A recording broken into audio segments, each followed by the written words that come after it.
I, 28F, and my boyfriend, 30, who we'll call Steve, have been together for 2 years and have been living together for 8 months. I was cleaning our apartment when I found a note in the back of a cabinet. For context's sake, I'll copy it below. Dear Steve's future girlfriend, I know it's you reading this because he'd never clean back here. I'm putting this here because I'm leaving him soon and want to warn you about him. 1. He will not clean. 2. He will not listen. 3. He will make everything feel like it's your fault. It's not your fault. He's just an incompetent man. I'm leaving him. I suggest you do the same. Best wishes, Natalia. Name changed. I read the note and brought it to show to him and hear his response. He immediately ripped it up and said not to listen to it, that she was crazy and untrustworthy. I told him that the fact that he hasn't found it in the 5 years since they broke up is a red flag to me because it does mean he's never cleaned back there and that he has been cleaning less and less since I moved in. He told me that it wasn't a problem before the note, this is just his ex continuing to manipulate and ruin his life and I was letting it work. We continued to argue along the same lines and I eventually left to spend the night at a friend's place.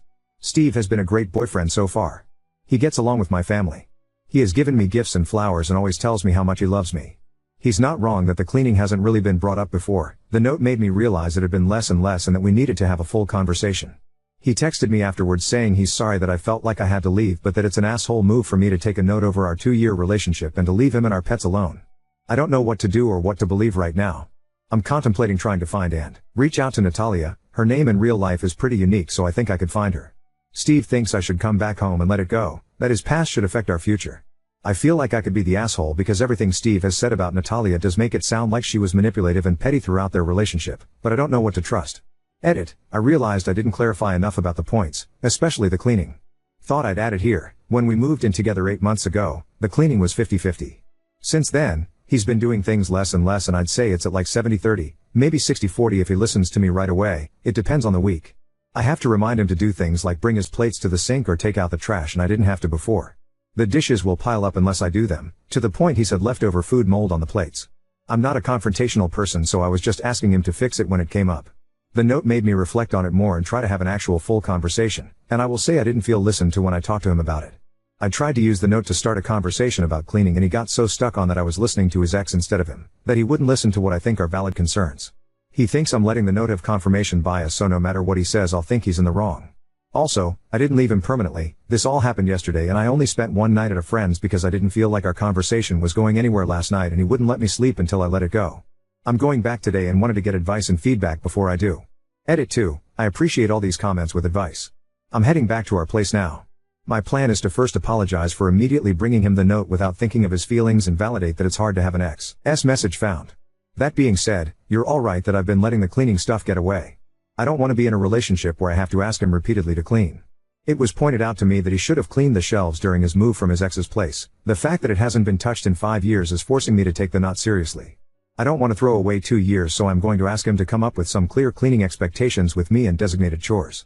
I will make it clear that cleaning is absolutely a deal breaker for me. It's his decision on how he wants to respond. Update 1. I followed your advice from the last post and tried to have a calm discussion with Steve. When I apologized for confronting him with the note, he seemed to take that as an admission of guilt and refused to listen to anything else. I had come up with a list of specific instances of not cleaning like many of you suggested, and he said I was using lists just like his manipulative ex did. So yeah, the crazy ex thing you all said was a red flag was definitely true. When I realized the conversation wasn't going anywhere, he even tried to block me from leaving. That's when I knew it was done and left immediately. 2 years down the drain, but I'm glad I had the wake-up call before it was too late. I will let him cool off and then we'll ask my brother to come with me to grab my things while he's not there. He has a strict work schedule so I think it'll work out. I am planning on leaving a note there, but probably a little longer with the advice to not show it to him. I'm leaving it in the exact same place, so if he doesn't learn his lesson about cleaning, it'll come to haunt him. All he has to do is clean. The biggest surprise out of all of this is that I didn't reach out to Natalia, she reached out to me. Apparently he borrowed his friend's phone to call her screaming that she's ruining his life still. The fact that she blocked him and he'll had her number memorized just further confirms he was the crazy ex, not her. Natalia found me on social media and wanted to make sure I was okay and was especially concerned that he'd gaslight me like he tried with her. I thanked her for leaving me the note and saving me time. We scheduled coffee for Thursday afternoon. I wanted to thank you all again for the advice, especially the person who posted the Love is Respect website.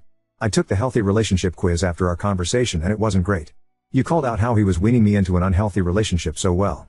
For now, my friend said I can stay until I find a new place. I have emergency savings and a decent job, so I'm in a privileged place when it comes to this messy breakup. Update 2. I like to do things right away. It was definitely a mistake to bring him the note right away, but doing the things I did this morning right away was not a mistake as it allowed me to save my pets. First, I want to respond to the comments saying I broke up a 2-year relationship over a note and chores. No, I broke up a 2-year relationship because when I tried to come up with solutions to an unequal situation, his response was to yell and try to convince me there was no problem except me. The final straw was when he physically blocked me from leaving the house after he was screaming at me. That is not okay, and no one should stay with a man who responds to conflict like that. The actual update: I wound up texting the post to Natalia last night and she thought it was great. She, like some of you, asked me about the pets. For context, one of the things Steve and I connected on was our love for little creatures. It's why I thought he was such a great guy, because if he could take such intricate care of his lizard, he could do the same with me. I was very wrong. He has one lizard he bought before me, and then we bought 2 frogs together. I have a snake I brought with me when I moved in. I was planning on waiting until he cooled down to go grab my things and the frogs and snake, thinking he would never hurt them, but Natalia changed my mind. She said he could get destructive when he's mad and was concerned about the safety of my little guys. I immediately knew I couldn't wait until later this week and reached out for a meeting with a landlord for early this morning. I wound up FaceTiming with Natalia last night and we had a long discussion. Natalia is a lawyer and told me that in our state, landlords are required to let me get out of the lease I signed in cases of domestic violence. She also told me that his yelling, gaslighting, and refusing to let me leave are all types of abuse. It's definitely hard for me to sit with that, but the Love is Respect relationship quiz helped me also realize that a bit more last night.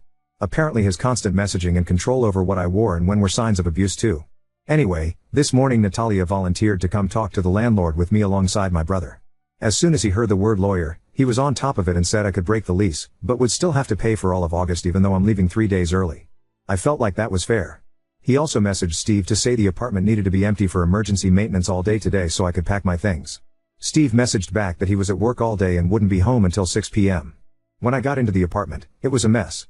He had broken my dishes that I had brought with me on the ground and left the shards laying about. My clothes were ripped up and scattered around our room. It was disgusting and heartbreaking. He left his lizard alone, but opened the tank doors for our frogs and my snake. Luckily the frogs were still chilling in their enclosure, but my snake had gotten loose. This made me the most mad, as she could have gotten cut on the broken plates. I feel so fortunate that she was just hiding in the closet corner and I was able to pack her up safely in her enclosure again. All my things are packed and I'm writing this as my brother drives me back to my friend's house right now. Natalia told me that she actually left 3 notes, one in the cabinet, one on the underside of the vacuum, and one in the crumb catcher of the toaster. While we were there, we checked to see if the notes were still there. The one on the vacuum was, but it looks like Steve did clean out the crumb catcher at least once in the past 5 years. He never told me he had already found a note in our conversations, so it caught me by surprise. Natalia and I left the vacuum note as is and replaced the cabinet one. I wasn't comfortable leaving my name on a new note, so my addition was a handout on healthy versus unhealthy relationships and a QR code to the quiz that woke me up. I'll put it in the comments. I'm not sure if I can have an outside link. Natalia said if he didn't find the notes in those 5 years, especially after the move, he probably won't find them again. I'm inclined to agree, especially given he did find one but then didn't even clean the rest of the house to see if there was any more. Steve doesn't make sense to me, and seeing the state of the apartment really woke me up to the fact that I have no idea who he is. The Steve I knew would never put animals in danger, but I don't think I really ever knew Steve. To the people saying it's pathetic that I broke up my relationship because of chores and Reddit, I encourage you to reflect on the subtle ways that abuse starts. This Reddit thread woke me up to it and gave me the resources to get out safely before it got any worse. I also made an appointment for a therapist. I'm very lucky that my job is good insurance, so I should be able to work through this relationship, and I'm hoping to focus on boundaries and my people-pleasing habits so I never find myself in this situation again. To the people wishing that Natalia and I would get together, we had a good laugh about it. Natalia is engaged to a wonderful man who cleans, listens, and reflects. She said there's a phenomenon that when people break up with their awful ex, their soulmate can quickly follow. I'm hoping that's true. Regardless, I do think I got a good friend out of this, especially since Natalia is a snake mom too. This is my final update. I hope if you learn anything from my experience, it's that abuse doesn't start right away. Now on to second story. Boyfriend lied about his new co-host being his ex-fling, and now our friends say I'm overreacting for feeling uncomfortable. My boyfriend, let's call him Isaac, has his own podcast. It's finally starting to blow up a little. Due to privacy and me quite literally being on a few of the episodes, I'm not naming the talk show/podcast. He also has a YouTube that's recently gained quite a following. He's nowhere near famous, but he's finally starting to be recognized. I used to be the main co-host, but I've been too busy with work lately to be overly active on the show. Obviously, you can't have a podcast with one person. That's kind of boring. So Isaac told me he found someone to have as a more constant co-host when I'm not available. I told him that was great and asked him who it was. He told me her name was Abigail and sent me her Instagram. It didn't seem like he was hiding anything, so everything felt fine. But about a week later, we were having dinner with our friend group when Isaac's best friend, Josh, told me in front of everyone that he was surprised about how cool I was with Isaac working with his ex-fling. Let's say my reaction was the complete opposite of cool. I was more upset that Isaac lied to me than anything. Why would he feel the need to lie about something like that? I like to consider myself pretty laid back about these kinds of things. Would I have felt awkward? Yes. But the show is recorded in the apartment that me and Isaac share, and I seriously don't see him cheating on me. We're really serious and have been talking about marriage lately. But the fact that he lied? It's the only red flag he's really shown me, but I just feel really weird about it. When we got home, I made him talk to me about it. About a year before he met me, he met Abigail and had a friends with benefits relationship with her. Apparently he ended things with her because he wanted something more serious, something with labels, and she didn't. Once again, not that disturbing or weird. But he still lied to me. And the way that his best friend said it was almost in awe, like the idea was unbelievable, making me think there's more to the story. I told Isaac I don't feel comfortable with him and Abigail because if he felt the need to lie to me about working with an ex-fling, it's probably not the best idea. He said he really needed someone who could be a constant co-host on the show if I couldn't, and I said he would just have to find someone else because I was not comfortable with this. I told him maybe I would have been if he didn't lie, but he lost that chance. I kept going far enough to say if he kept talking to her I might have to reconsider our relationship. He eventually agreed, but he's been giving me the silent treatment for the last couple days. Our friend group knows what happened, due to the mid-dinner announcement. It's split 50-50, some of my friends think I should cut him some slack and he didn't mean to lie. They're saying Isaac is a good guy who just didn't want to hurt my feelings, but I have a really bad feeling about this. Now I'm worried I really did overreact. Other things like this have happened before, now that I really think about it. But so many of our friends are saying I'm overreacting over a small mistake, and I think they might be right. Now that I think about it, small things like this have happened in the past. But the thing is, I love Isaac. I'm willing to keep trying for him. I just can't get the sick feeling out of my stomach.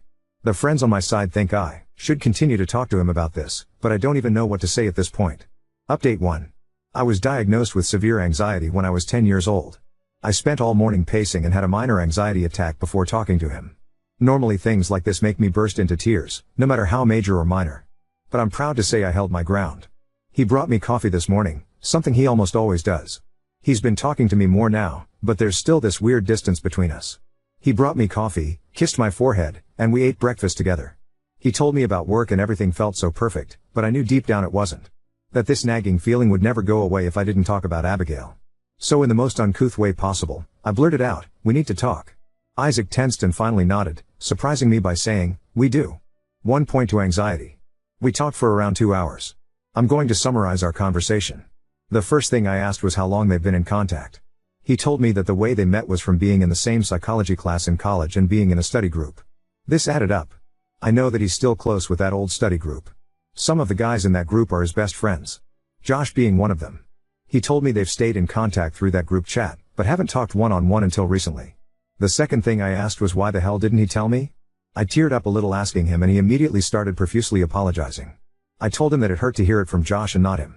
He said, and I quote, "I didn't think it was a big deal. I know it's stupid, but I just didn't think about it."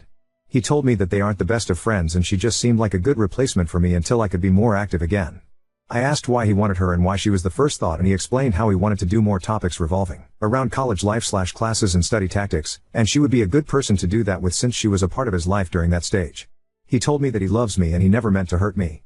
He admitted that he knew it might make me uncomfortable, so he chose not to tell me because he knows how much I tend to spiral due to my anxiety. I got frustrated and told him that wasn't his choice to make. He agreed with me and told me he was sorry and he won't do it again. He added that Abigail will never have to come on the podcast, and he never wants to purposefully make me uncomfortable. I agreed, saying I didn't want her on the podcast. Then the tables turned a little. I thought this was going so great, we were in agreement and everything seemed fine. I had a little bit of closure and he seemed content. But then he asked me something I couldn't have guessed. "There's something else. She sent me nudes." What the fuck? I felt my heart break a little and asked how he responded. He showed me the messages. They were 2 fucking days old. He responded with a single message, "I'm flattered, but I have a girlfriend." Yet he didn't block her. I demanded he cut contact with her and he argued, saying it would make it awkward for his friend group. I argued that I was his fucking girlfriend and yeah, the situation was awkward. I asked him how he would react if Josh sent me nudes, and it got to him. He admitted that he'd cut him off and expect me to do the same. He nodded and agreed to block her. I watched him block and delete her contact. I still didn't feel content.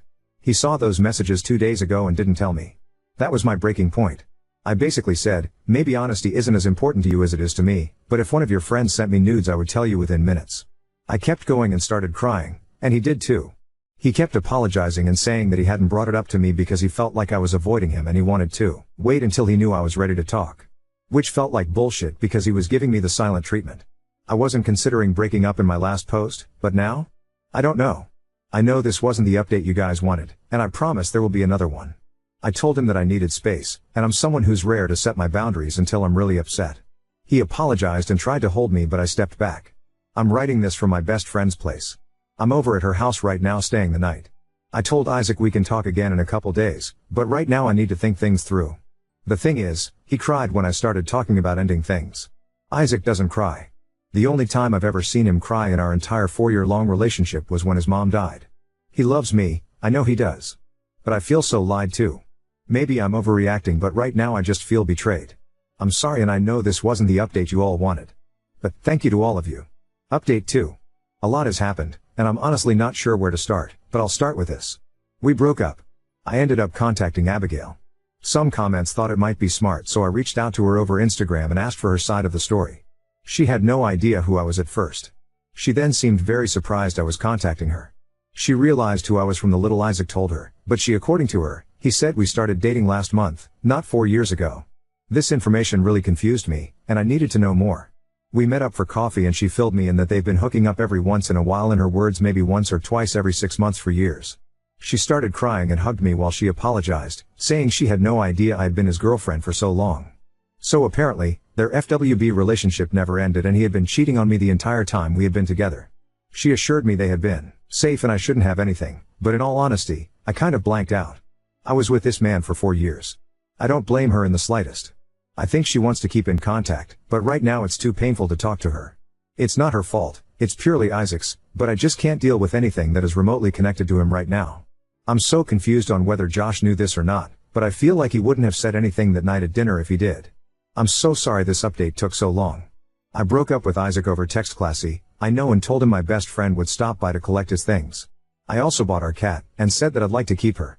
He protested on the breakup, saying we could get couples therapy, but I said there was nothing that could fix 4 years of lying. Right now I'm living with my best friend and we're having some serious girl time. I'm in shreds, but I know that this was for the best and it would have hurt more to stay. Update 3. I wasn't even going to write this, but I thought it would be a slightly happier ending for some of you guys, and in all honesty, for me. Josh ended up calling me last night. At first, I didn't answer in fear it was really Isaac trying to contact me through him, but after the third call I did. This guy sounded pissed. The first thing he said was, "Name, I am so fucking sorry." He didn't give me any room to speak before going on this tangent on what a shitty guy Isaac is and how he can't believe he was best friends with a guy like that for so long. He told me that he made a spontaneous stop by at my old apartment, something that wasn't unusual for him, and was confused when he realized I wasn't living there anymore. Isaac admitted to cheating on me, something Josh didn't know, but had suspected. You guys were right. He said that comment to warn me. Some things I've come to realize is Isaac was possessive. He wouldn't let me hang out with our male friends one-on-one. He was always lurking next to me. Josh told me he alerted our entire friend group of what Isaac did, and while 2 or 3 of the guys took Isaac's side, what the fuck, the rest felt terrible for me. They cut contact with Isaac and those couple guys. Josh told me that if I need anything, he would love for me to ask him, and he apologized again, saying he should have told me earlier when he thought he'd seen the signs, but he never would have assumed Isaac had been carrying this infidelity for so long.